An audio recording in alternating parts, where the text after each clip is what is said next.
Hey, friends, today we're going to talk about something that does not get said loud enough. What we actually lose when a relationship ends, whether it's a divorce, a breakup, or a slow unraveling of something that once gave your life shape. The grief that follows can feel overwhelming and honestly confusing. We're not just grieving a person, we're grieving identity, purpose, community, even the future we thought we were headed towards. Sometimes the worst part isn't the loneliness, it's not knowing who you are anymore without them. So today, let's name it. Let's talk about what really gets lost when love falls apart, how the process of healing starts by simply admitting the weight of that loss. And to join us, we welcome author Marcus Ferris. Thank you for joining us, Marcus.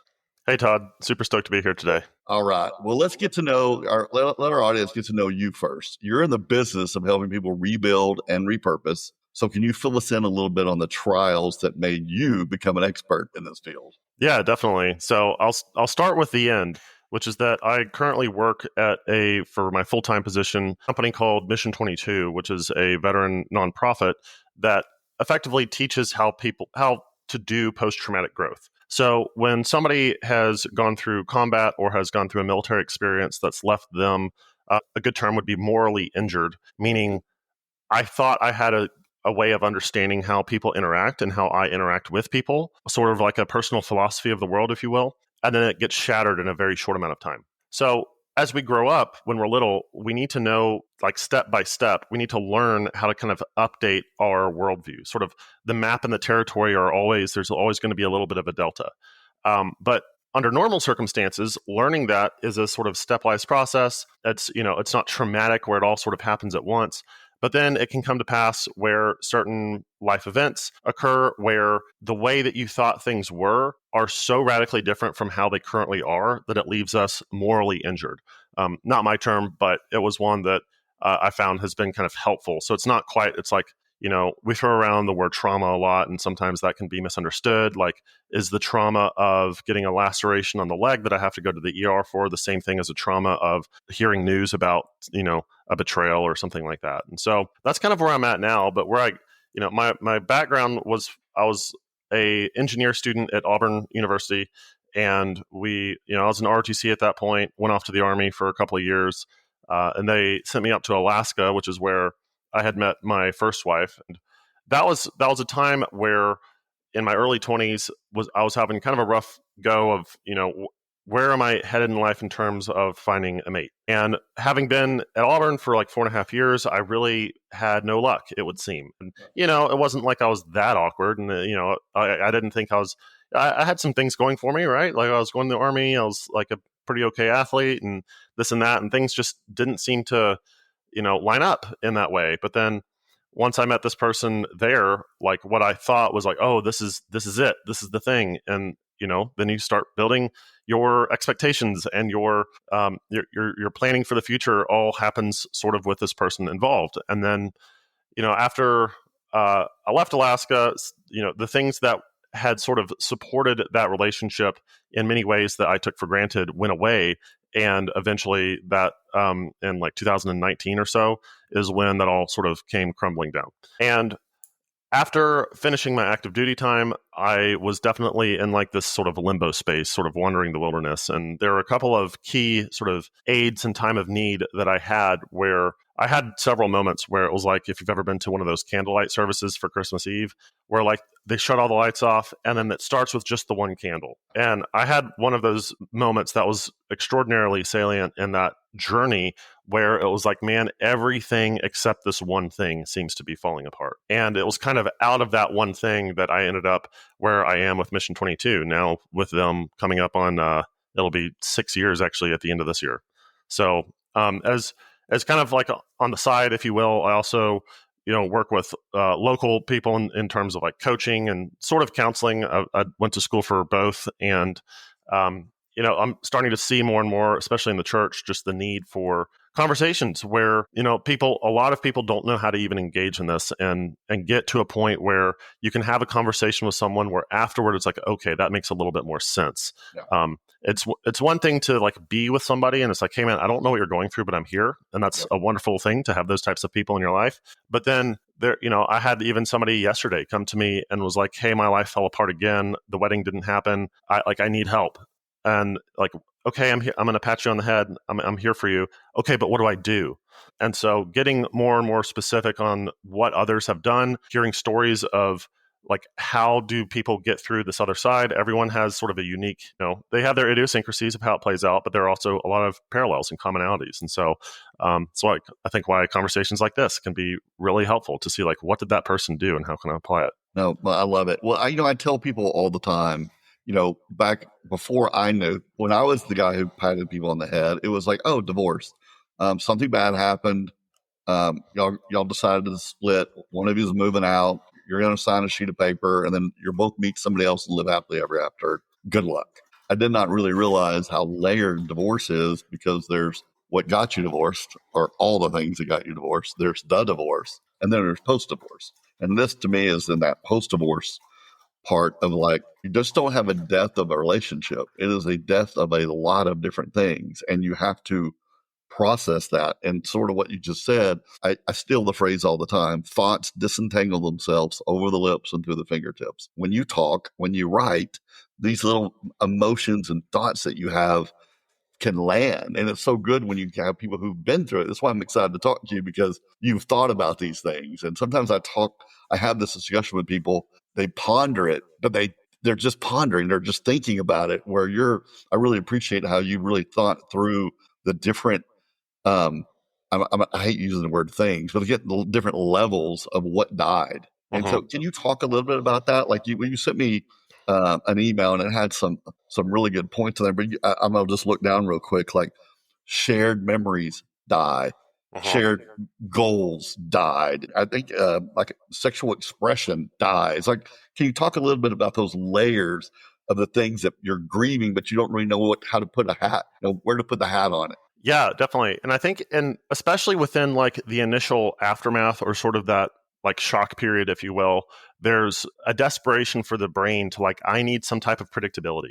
Like, understanding that one of the jobs of your biological brain is to create a future that reduces chaos and has some order and predictability, so you know what's coming next.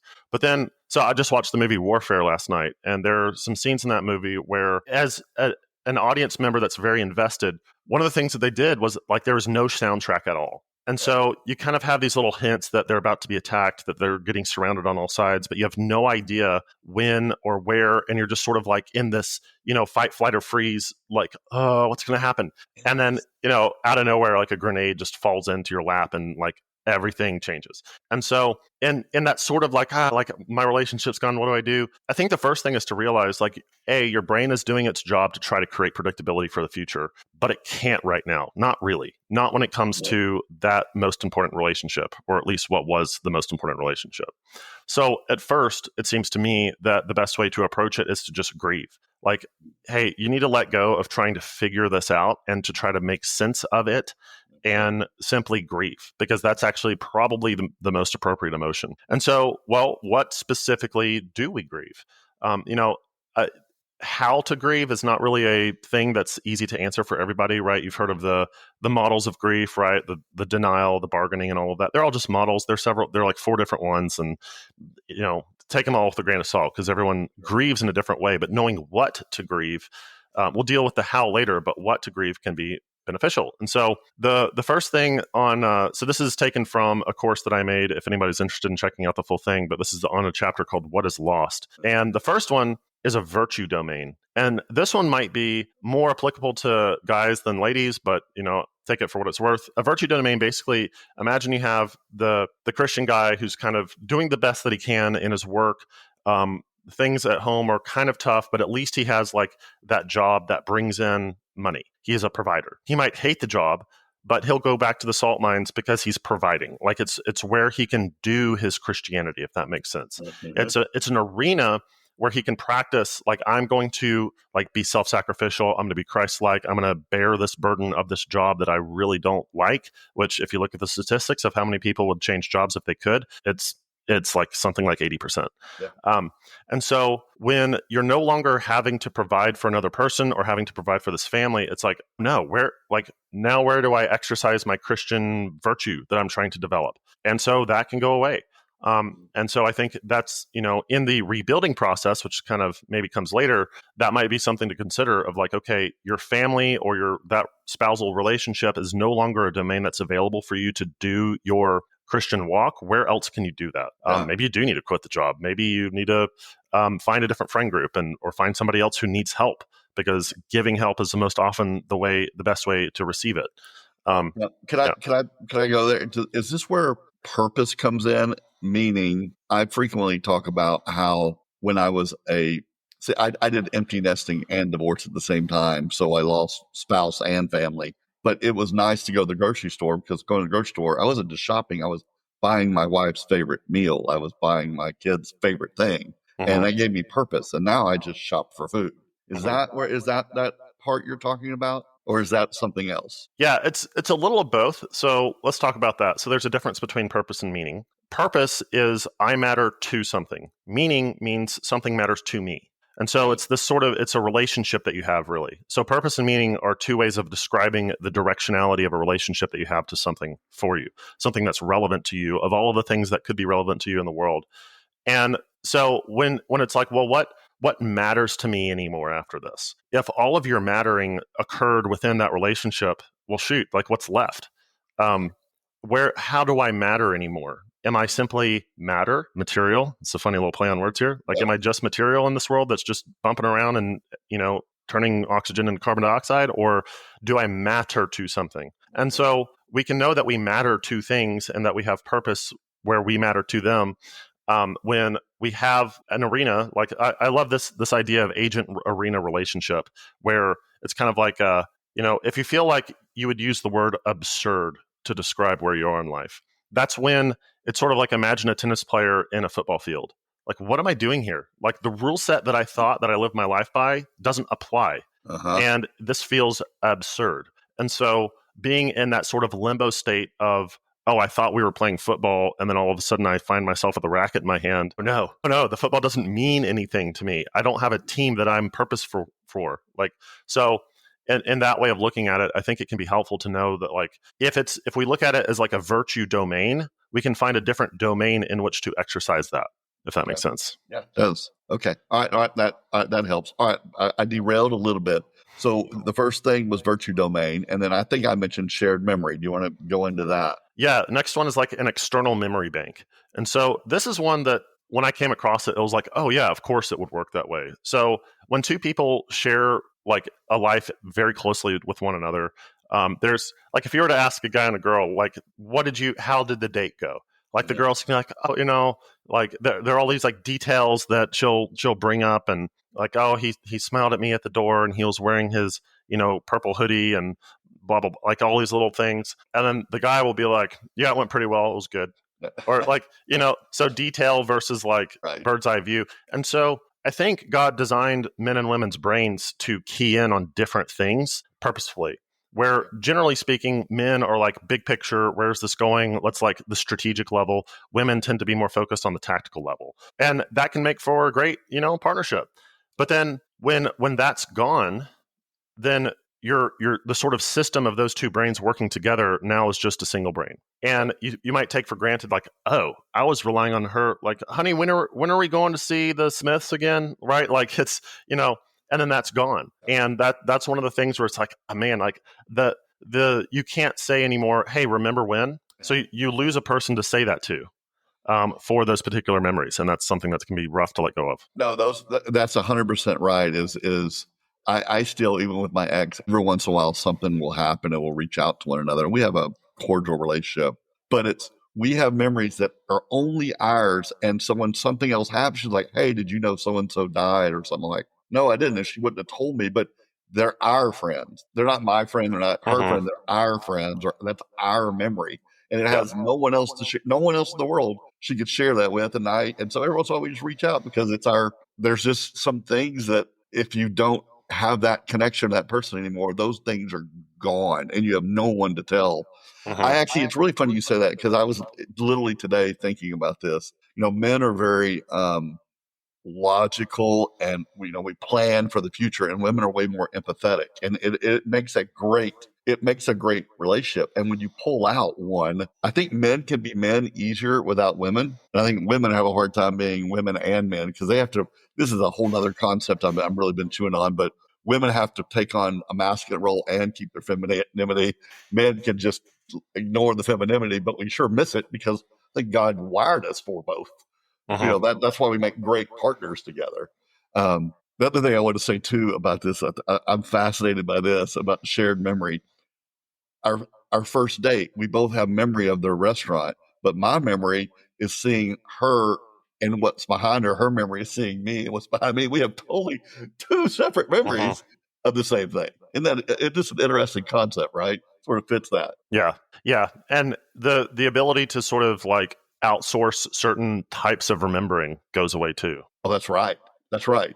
That's right. Because you're saying you can't. What's so and so's name? Could you help me do? You have a partner, and it's really interesting when you were talking about that a minute ago. I was sort of thinking about. Sort of works with chores the same way. You have a life rhythm, because oh, they're good at this and I'm good at this, and you'll go do that, and you just rely on your partner.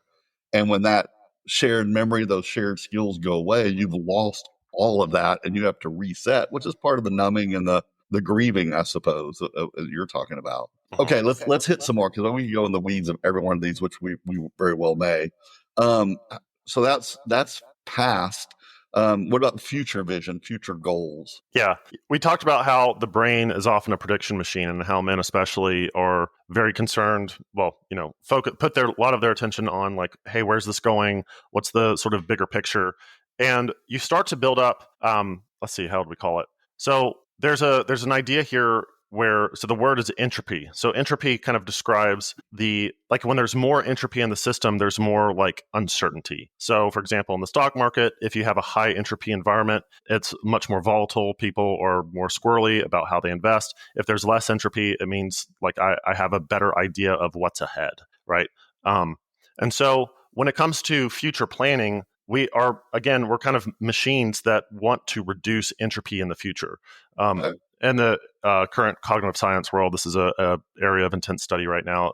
There's a theory that basically says like that's the key job of the brain to distinguish. I'm distinguishing that from like your consciousness or mind, but your brain's activity is trying to reduce future entropy. And the more you can kind of plan, the more you can kind of project a vision into the future, the lower and lower that entropy starts to go. But then if all of a sudden, bam, like something happens that like, oh, no, none of that is possible now. Like now you're in a very high entropy environment. Mm-hmm. So what do you do? Like, how do you, and again, I think it's like when you get hit with this wave of uncertainty, grief is the first thing that we need to do. It's kind of like so I love this analogy where if, I might be working with a coaching client who is maybe at the very beginning of the session, he or she is like oddly spun up emotionally in some way. And it's kind of like when clouds are covering the sun. And so what I'll relate is like, hey, the spiritual version of you that we're unfolding into all our lives is the blue sky, right? Mm-hmm. God created you with that blue sky. Does the weather ever affect the blue sky? No, right? Mm-hmm. So the truest version of yourself that God intended you to be is the sky, but like weather exists, right? And so clearing the sky by processing some of those like, also again, as men, like sometimes there's an emotion and it just displays as anger. It's sort of the default emotion. It's sort of like anger is like fear's public mask. I've heard it said something like that. And so grieving is that healthiest way to clear out all of that fog that just got there from entropy. And then you can kind of start to see after a little bit like, okay, all right, now that's out of the system, at least in some ways. Man, there was definitely a day I remember where it was almost, I won't say it was like my final day of grieving, but dude, like I didn't know that type of fluid could come out of my face. It was kind of, but like after it, like that was the day where I fully accepted like, okay, this is not, like I have to accept like the stages of grief thing, denial, there's a reason it's there. Coming to terms, the word coming to terms is kind of interesting, right? Like what are the new terms of your future? It does not include that person. Not really. Not in the way it used to. And so coming to terms is like, okay, these are the terms and I accept them. It's out of my control now. But I think I could have, like for me, I really could have only done that after having like gotten that out of my system. Oh yeah, mine came a year and a half. I remember just one day crying really hard, and I don't know why I was crying. I was crying. Like it was just, I think it all hit it. I had my dad had died during that time. There's a lot of layers to it, but it was the day where I was like, okay, I'm mourning, and then I'm moving on. And I remember that day. I remember it just bawling out of nowhere in the middle of my house. Talk about this for a second, if you would. I guess I have empathy in this area. I feel sorry for people who have been through a divorce, and I'm going to say a woman just because too many times a woman who may have been a stay-at-home mom is now put in a position of like, wait a minute, I gave up my career, raised my family, and now I go get a job. And so they're not only is their dreams and assumptions all gone, they're just trying to survive. And I feel like sometimes they're in such survival mode, they don't get to grieve mode because they don't even have time for future. They're still dealing with today's bills. And I like, does it take them longer? Do they ever get through it? Can it turn into bitterness really quick? Like, I just feel like that's a separate situation that some people have to go through. Let's take a quick break. Are you making the tough decision about divorce or in the middle of your recovery? Well, I have a few books you will want to read. Don't navigate one of the hardest journeys you will face without a roadmap. Visit toddturner.com/books to find the helpful guide you can keep with you during this time of decisions and healing. toddturner.com/books. Now back to the program. Yeah, that reminds me of the scene from Good Will Hunting when he finally gets to the point where, Robin Williams' character is just saying over and over again, it's not your fault, it's not your fault. And like there's that catharsis that finally comes out.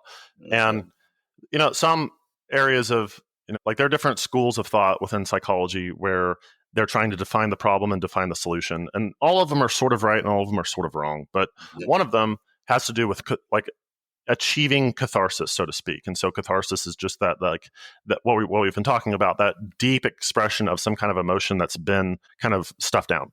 And for somebody who is in that situation that you just described, where she's up to her eyeballs and other responsibilities and everything else, you have to ask, like, what is it costing you to keep that down? What is it costing you? Because it's like, oh, I have to pay these bills. Okay, well, there's this other bill that's more important right now. And like coming to terms with like that needs to be addressed before you can address these things very well. There's sort of an order of operations, right? Like think of it like triage, right? You're deciding what things need priority sooner. And like, you can imagine somebody in your life who's just, it's sort of, they're being busy as possible, but not really getting anywhere. And you can see it, right? Like constantly cleaning, constantly moving the kids and this and that, and always worried about, oh, I can't stop to do this because then that, and I can't sleep because then the kids will da da da da. And it's like you're about to kill yourself, actually. Like the stress that you're allowing in your life at this point is going to kill you sooner.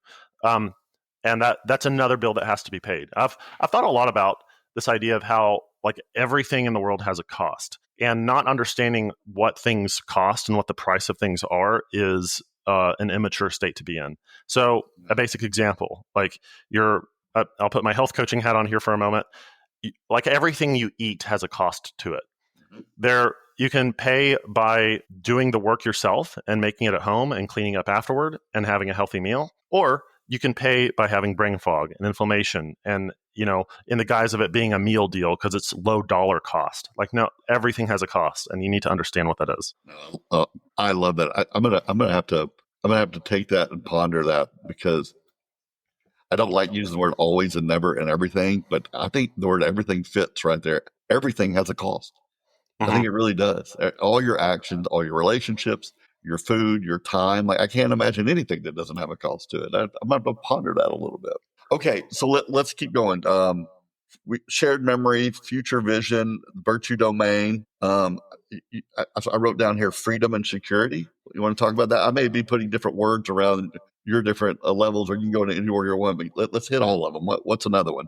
Yeah, so a certain kind of freedom. There's a huge misconception, of course, in our popular culture that once that's like the ball and chain is probably the worst analogy you could possibly give to a marriage, because it's supposed to be the opposite. It's literally supposed to be the opposite, where it's a thing in life which propels you toward more of who you are, not detracts from it.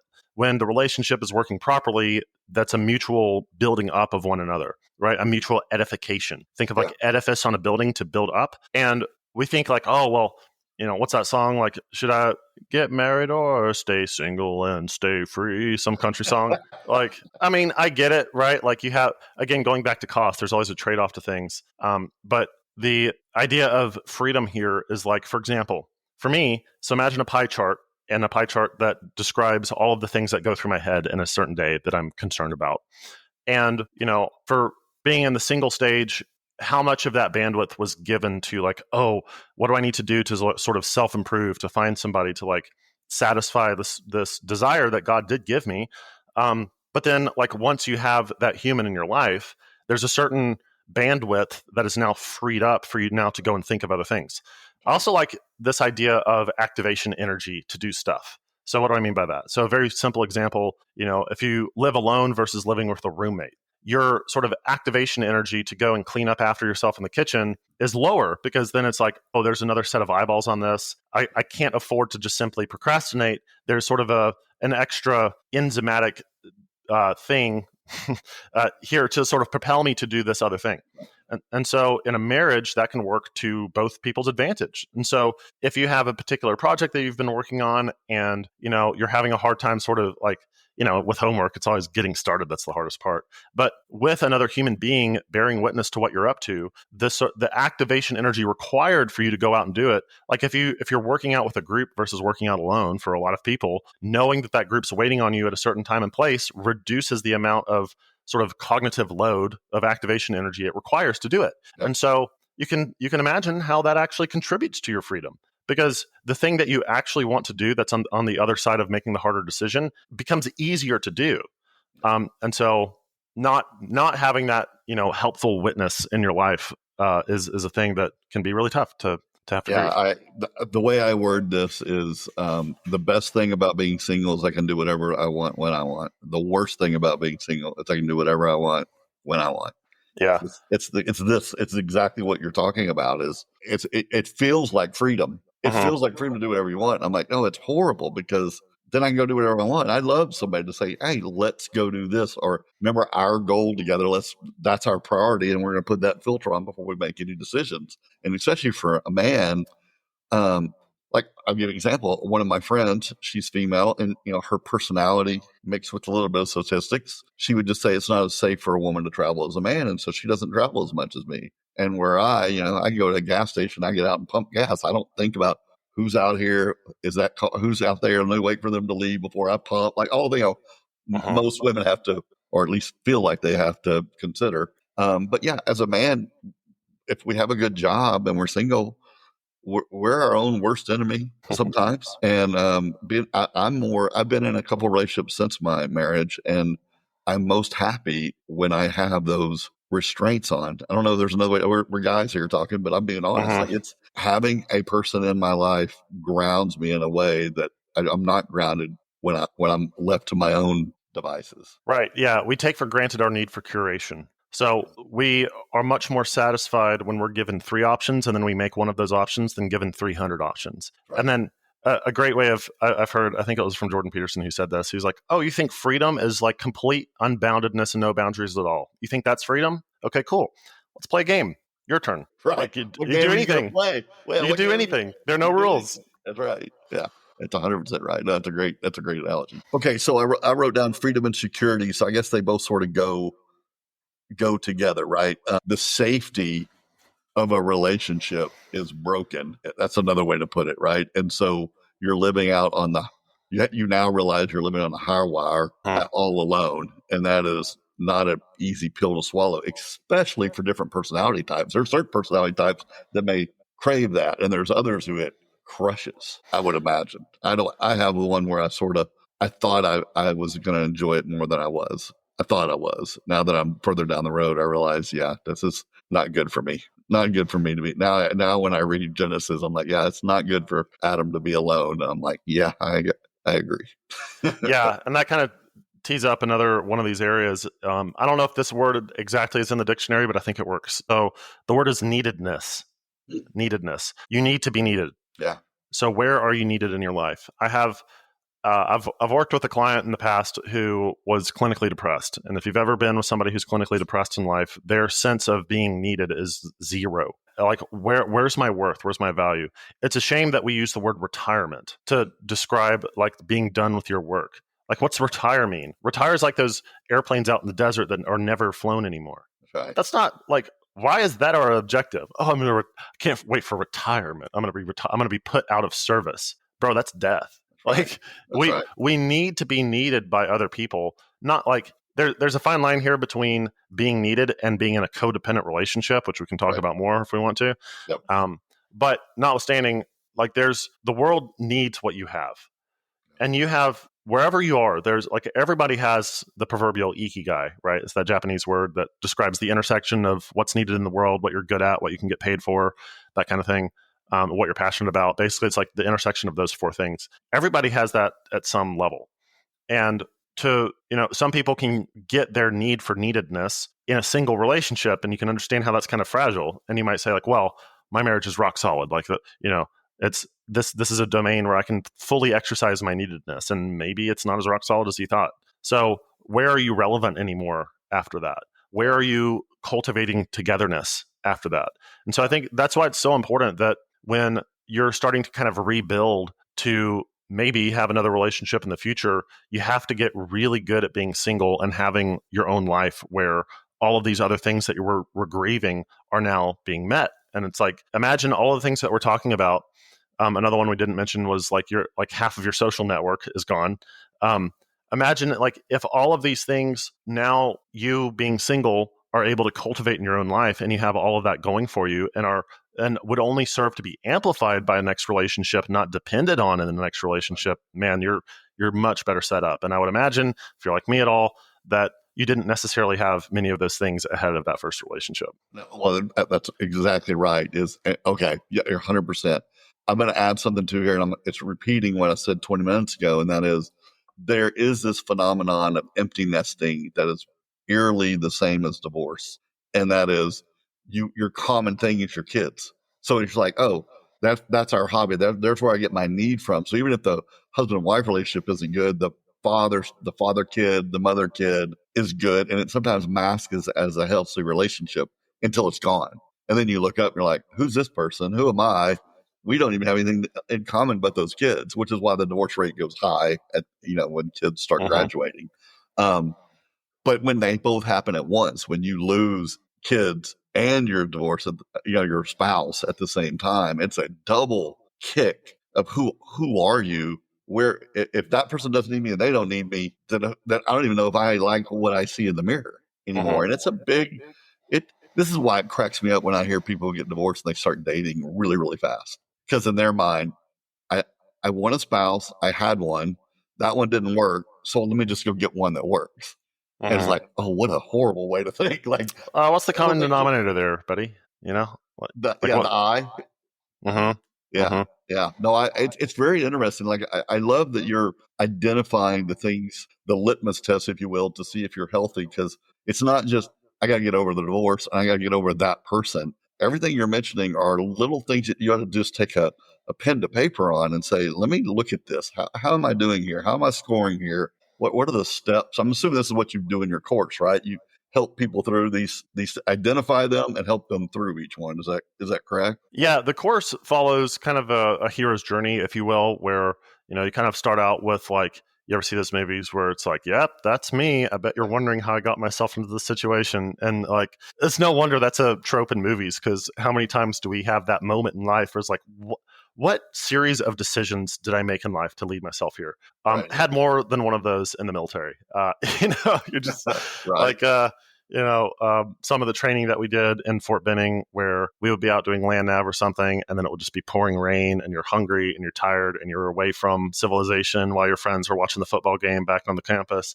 And you just have that moment where it's like, oh, what have I done? I said yes to But what, Win? yeah, but those always make the best memories. Like, but another thing that what you mentioned before about like the empty nesting phenomena is it reminds me of like a survival axiom, if you will, which is one is none, two is one. So the idea there is how can I build redundancy? Like imagine somebody who's doing a hike on the PCT, who's going for a very long time. And so the idea is like I need to optimize between weight on my pack and functionality of my tools. So can I have one tool that does more than one job? Or what's my backup in case my light goes out? Do I have a second light? And so it's sort of a fact of life that your first one is probably going to go away or fail at some point. Like, speaking of movie tropes, there's the first Iron Man, right? His like better suit died or crashed or whatever, and so he had to go back to the original one. Like, how many times do you see that in hero movies too? Like, oh no, my first plan didn't go accordingly, and now I have to go revert to like back to just me, or like some action sequence where it's like both. It's I'm laughing because it's like how many movies do exactly the same thing? Like when both the villain and the hero are out of ammo, they throw the guns away. It's like okay, fisticuffs. Yeah. Yeah. So one is none, two is one. What's the practical application of that? Well, when it comes to identity, knowing who you are without that person is so important. So the one is none thing would be, well, we do everything together. Like we go out to eat together all the time. We do all of our activity. Bro, that's a bad idea. Like, I'm just gonna say that's a bad idea. You need to have your own little thing that's yours that you enjoy. And she does too. And that's like, you need to give each other space to go and do those things. That's very healthy. It's very healthy because then, God forbid if he or she goes away for one reason or another, you still have like all of these things that you can, be that are relevant to you, that have purpose and meaning beyond it. I think a marriage should not, hot take here. I don't think a marriage should be an end of it in itself, where it's like my greatest purpose in life is doing this marriage. Is it? Because you're not going to be married in the kingdom. That's what it says. Your marriage should propel your kingdom work, not just be your kingdom work. It should be sort of like the base camp that prepares you to go hike the mountain. In my view, I think that's a very powerful thing, because then the hiking the mountain thing is still going to be there regardless of what sort of happens with the marriage.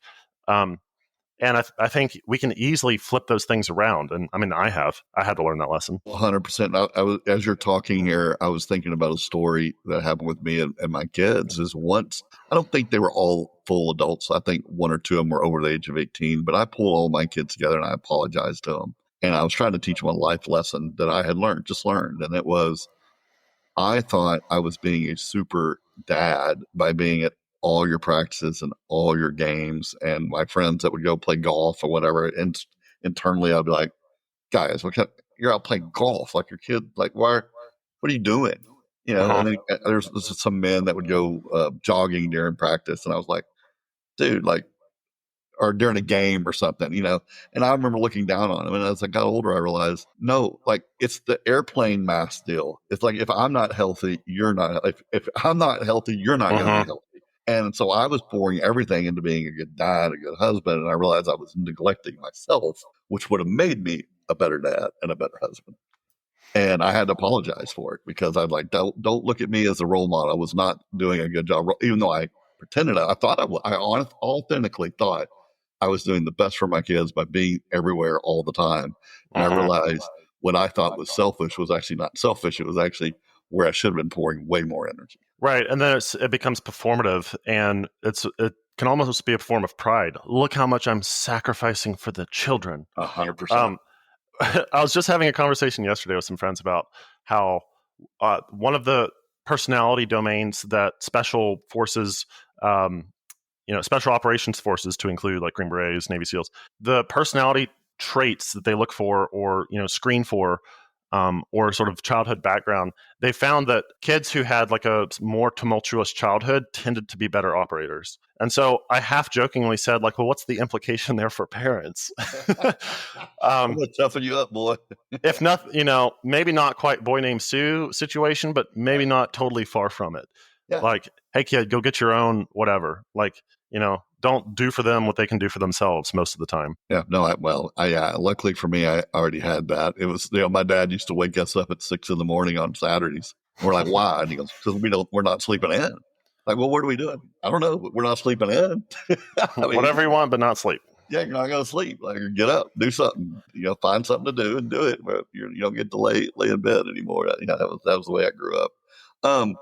Okay, so, but can you just get a bit more detailed in the course? Because we were going there and then we got sidetracked. But is that part of what the course is going through and helping people identify issues that are making them unhealthy, preparing them for a healthy self, which will prepare them for a healthy next relationship, right? And then helping them find a new lighthouse, a new vision, because all their old visions are gone. Am I correct there? Yeah. So we talked earlier about how there are a bunch of different sort of approaches to therapy and in the clinical domain, right? And so I think it's like they're up to 13 now, right? You have the classic psychoanalysis. You've got, Carl Rogers, human-centered, blah, blah. I'm not going to get into the details. But again, it's defining what exactly is wrong and how do we fix it?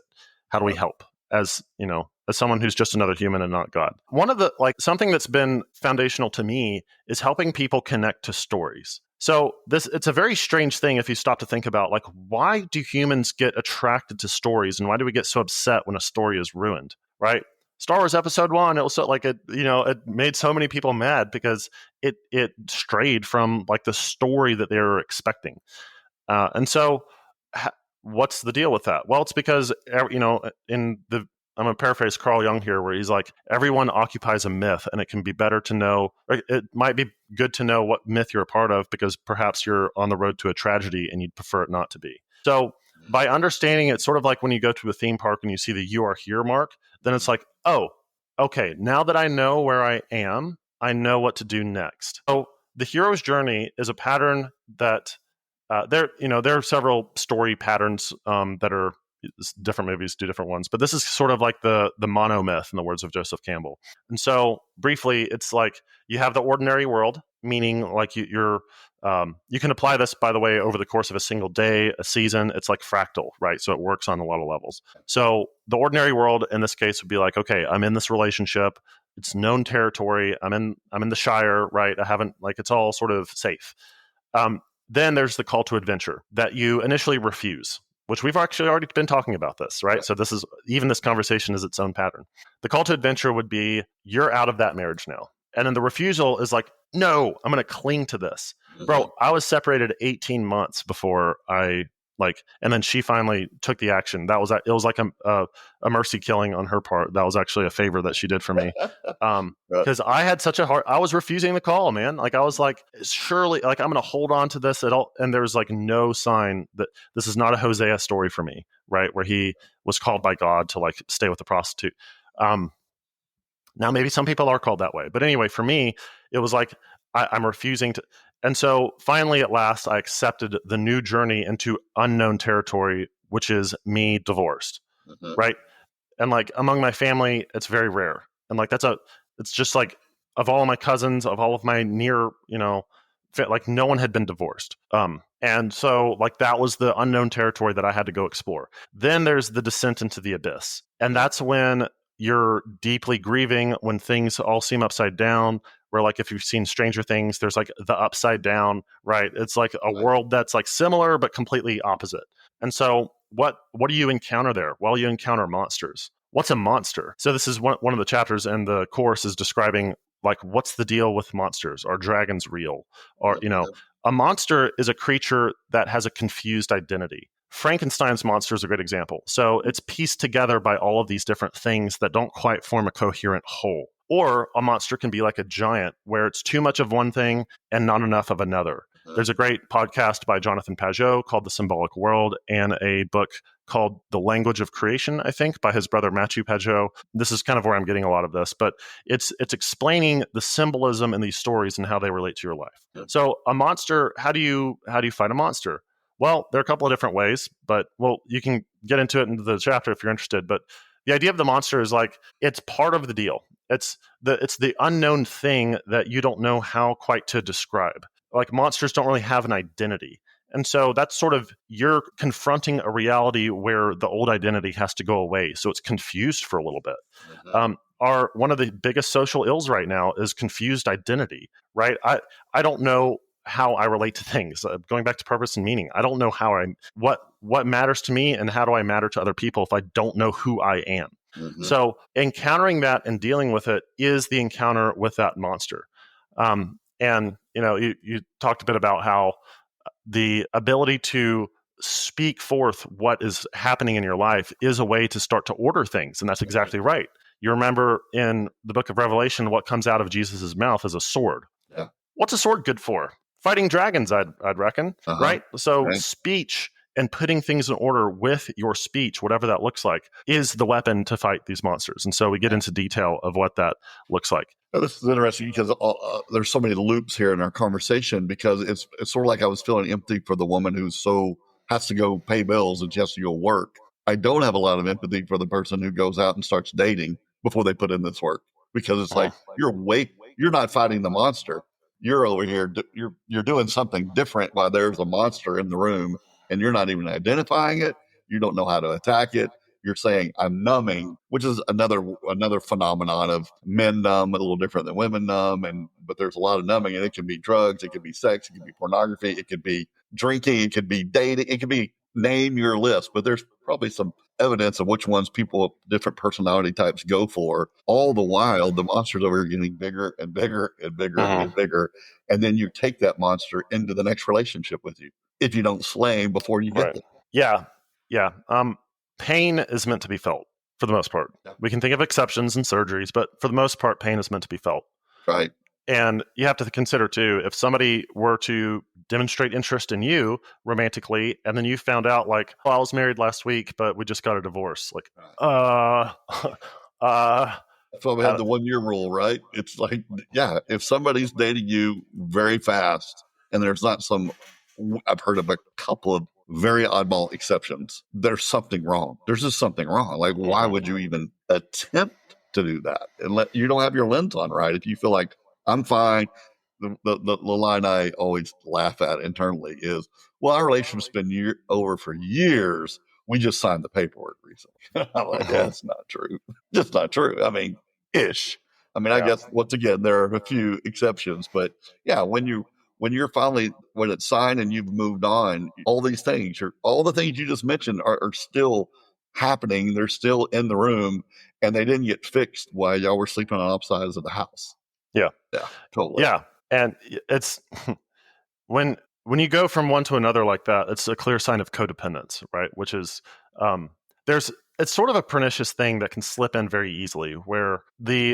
So this idea of codependence is you're outsourcing your sense of self to another person perpetually. So someone who's in serial relationships doesn't have a relationship with themselves, really, not a healthy one. And so if you only know yourself by being in a relationship with another human, we're misguided. However, if you only know yourself by being in a relationship with God, that's where that belongs.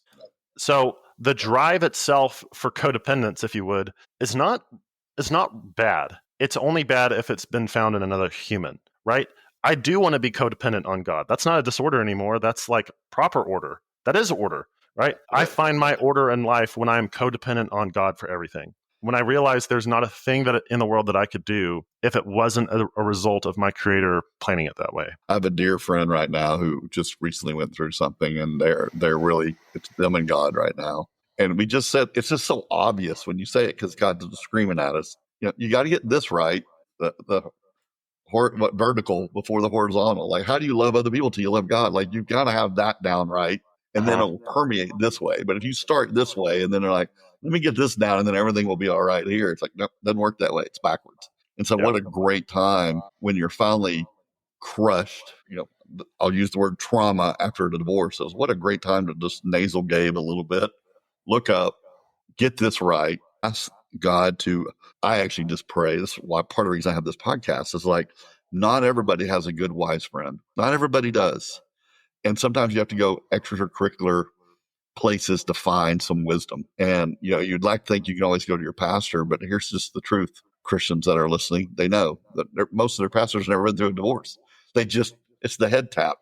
And so you've got to go somewhere where you can get some wisdom. And that's why courses like yours, that's why this podcast exists, is people need a place to help them to know what to do next. It's not just survive. Like they don't even know. I have people who are 3, 5, 7, 10 years past their divorce.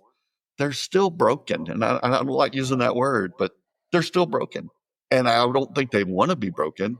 They don't even know how to, they're just living, they're existing, and they're not happy. And they know they're not happy, but they don't know what to do. Yeah, and that's why I structured the course the way I did, and it was almost an extension of the first book I wrote like 4 years ago. Where for me, I really enjoy writing, and making sense of things works for me when I write it down. And then I wrote so much. A buddy of mine was like, "Why don't you publish that?" And so that's what I ended up doing. And so what I would encourage the listeners here is that this is a season of navigation. Is probably the best way to put it. Like, you are navigating something. And there are things that you need to avoid. There are things that you need to go toward. And the map is a story. The map is a story. And understanding how stories work can help you to see, I am here. Here's what to expect. One of the course modules, chapters, is labeled, "They're going to take you."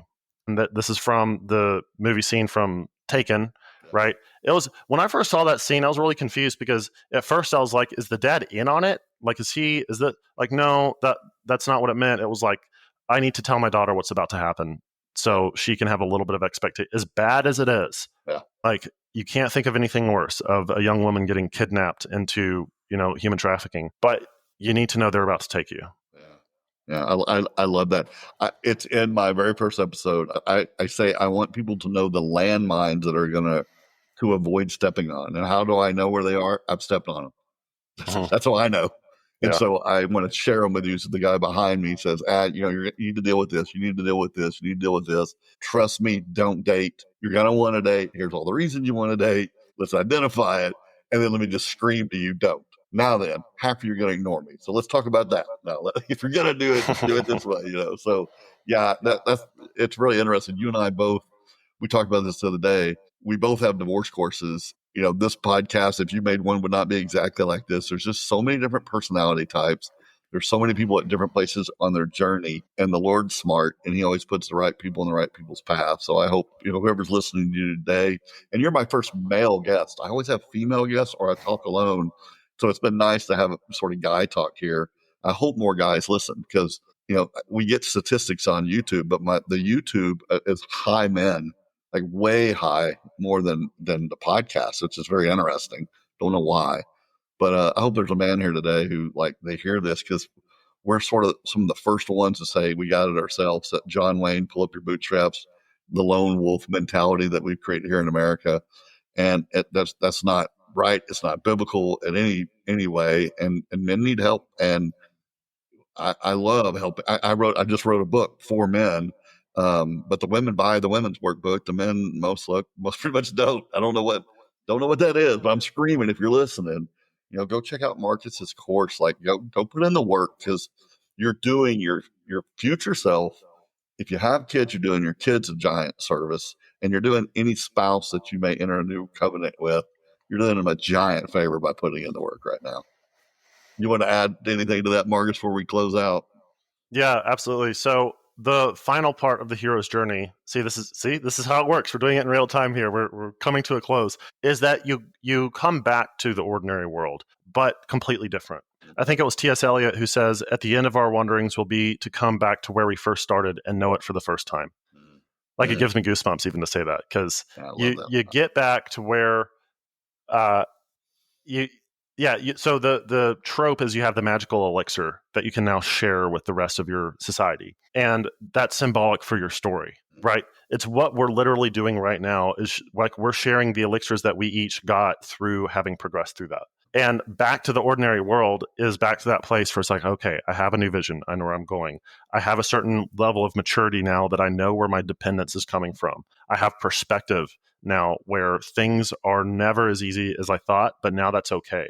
I have, like, maybe you have an unshakable confidence now where, like, if you've been through that, your set point of what difficult has been completely remade. So how much more powerful could you be in future situations where others are freaking out and they're going to see you and rely on you for, oh, that's the rock in my life. He or she has been through this thing. And if I'm going, as the friend, let's say, like I'm going through a death of a loved one or whatever it is, like you now are that hero who's finished that journey, who has an elixir to help that person through something that they never thought possible. And so, ultimately in this life outside the garden, what else can you hope for? Like that is the Christian walk. That's my thing is I know some answers we will not see to the other side of heaven. God doesn't owe us answers for everything here, but it is nice. It's a blessing when God lets you see that your pain causes good somewhere.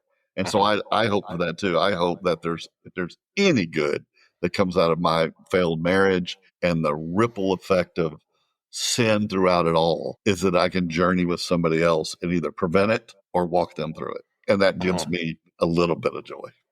Yeah. And even C.S. Lewis talks about this, how the way that time works, like if God works all things for good, you got to be careful by like just saying that to somebody who's in the thick of it, because it's like that's not really helpful. But let's, from a 10,000 foot view, if that's actually true, if you actually believe that, then none of it ends up being bad. Like time works backwards to make that only good, which is kind of awesome. No, it's kind of awesome. I literally had dinner with somebody this week and we were talking about that, about my brain. This is a total derail and I should shut up. We should have landed the plane beautifully, but I'm going to go off for a second. We got a little bit of turbulence, but we're going to make some turbulence before we hit it. But it's just this idea of like injustice on this side of the earth. And then God saying, but it's for good. It's like, well, how can a child be born into this situation and these horrible things happen? He dies. He may not even go to heaven. And then we're in heaven saying, well, it was all good. It's like, how? And then no matter where our conversation went for 20 minutes, we landed at what the end of Ecclesiastes. We landed at the smartest man on the earth who pondered it all. Trust and obey. Trust and obey. There's your only answer. Just you have a God who's telling you, he shows you how awesome he is. He tells you he's love. He tells you he's just. And he says, trust me and obey me. And so just the simple ace of spades over all this is like, we are called, he calls us into this relationship with him. And we're down here. If you're listening to this, it's because you went through a divorce. You're struggling right now. Or you wouldn't even be taking the time to listen to this. And God's the God of the universe who loves you, wants to pour into you, and you are in a hard spot. And you may not be getting out of it through your church. The people who are to your right and your left just may not be able to walk this journey. And maybe Marcus can do that for you. That's my hope. So, brother, thank you for taking the time today. And I want to ponder some of this because it may have some shoot off episodes for us later. I would really like that. I love it. All right, I really appreciate your time today, Todd. Thank you very much. Thank you for listening to the UnYoked podcast with me, Todd Turner. Can I ask you a favor? Two, actually. First, rating and reviewing this podcast positively goes a long way to help others find this resource. I get told constantly, I wish I knew of this podcast earlier. Well, you can make that happen with just a simple rating on the podcast app you're listening to right now. Also, when you're done with that, please go to toddturner.com/books and purchase, gift, and review the resources that we have available for those needing help in their divorce journey. It's a lot easier handing somebody a book sometimes than handing them a podcast. And your Amazon reviews really help get our books higher on the chart for others to find. toddturner.com/books. Thanks so much. And please, really, just review the podcast really quick. Thank you.